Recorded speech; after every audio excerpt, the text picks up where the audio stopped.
Welcome back. Mention the name Tapu and you just can't help thinking exclusive duty-free shopping.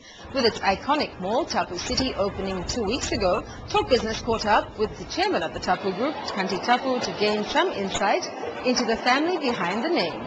Starting off humbly in Singatoka some 70 years ago, Tapu Group has grown in size and stature to a multi-million-dollar business empire. If you really look at our family today, we are about 15 family members, and all of them in their own right are very qualified engineers, lawyers, accountants, business graduates. They all decided to join the family business and make Fiji their home, and therefore, and with such a large family team, which is, I think, in many ways unprecedented. I don't think even in the South Pacific you'll find a dynamic team like this, and this is very well supported by very good professional non-family members, both expatriates and locals. I mean, when we talk about locals, some of them have been with us for the last 30 to 35 years. And so together we form a very formidable team, and obviously because we've decided Fiji is our home, all of us have been born and brought up in Singatoka, and we just want to continue to expand in Fiji. So we really, although we started as very humble beginning as retailers, but today we have expanded our business quite a bit. Still the core business remains as trading which is retailing, both high-end local as well as tourism retailing. Then we are in the wholesale distribution business. We are also manufacturing, bottling beverages, both for domestic market as well as export market. We've invested in the hotels, but very, very heavily into tourism-related investments, and everything supports the core business, which is trading. Some might say that the family may just have that Midas touch, turning all its ventures into successes. But Tapu puts it down simply to these two key values. The other thing that has been very core to the family is something we have inherited from the family tradition, is the trust and integrity. In everything that we do, integrity is very, very important. And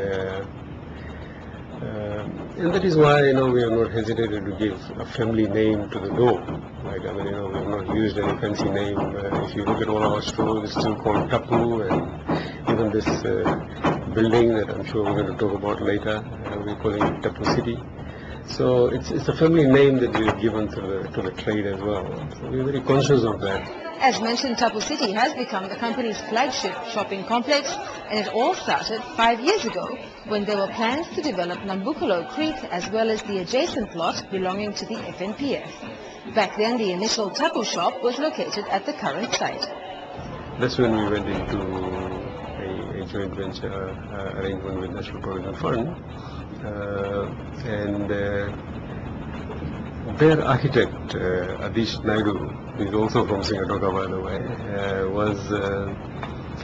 way, we asked him to really create something unique, with the Fijian touch, and something that we really want to have is like an iconic building. Every time we see Sydney with an opera house, so hopefully we thought we wanted to create something which is quite iconic. And so he came up with this design, which we liked very much. This is 5 years ago, and if you look at the artistic design that we did 5 or 6 years ago, and you see the final structure, you will find that it's very, very similar. So in many ways, we are very pleased that the dream, the idea that we had 5 or 6 years ago has finally come to reality. This is a joint venture partnership with FNPF.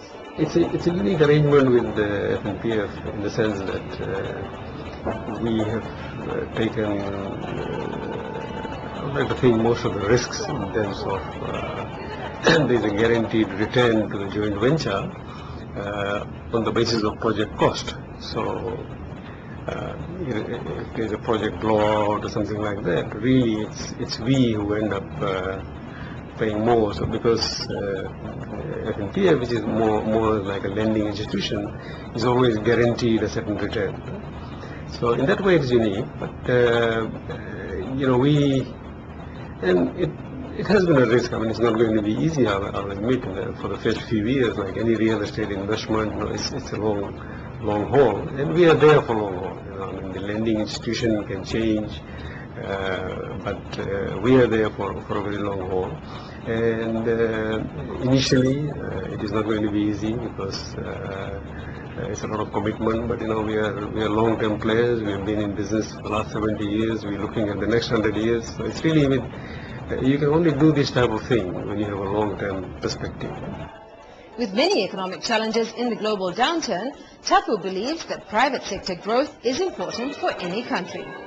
Throughout the world today, you must have heard of this word, private sector-led growth. And I always believe that it's really the private sector who can dream of things and then make sure that the dream turns into reality. And in this way, the country benefits, job creation,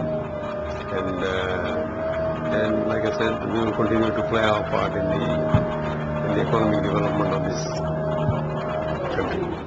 And like a true optimist, he's upbeat about what's to come in 2010. I think you'll find a modest recovery in 2010.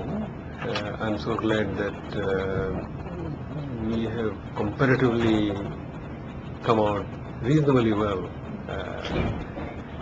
in 2009 compared to a lot of other countries which have gone through a lot of pain.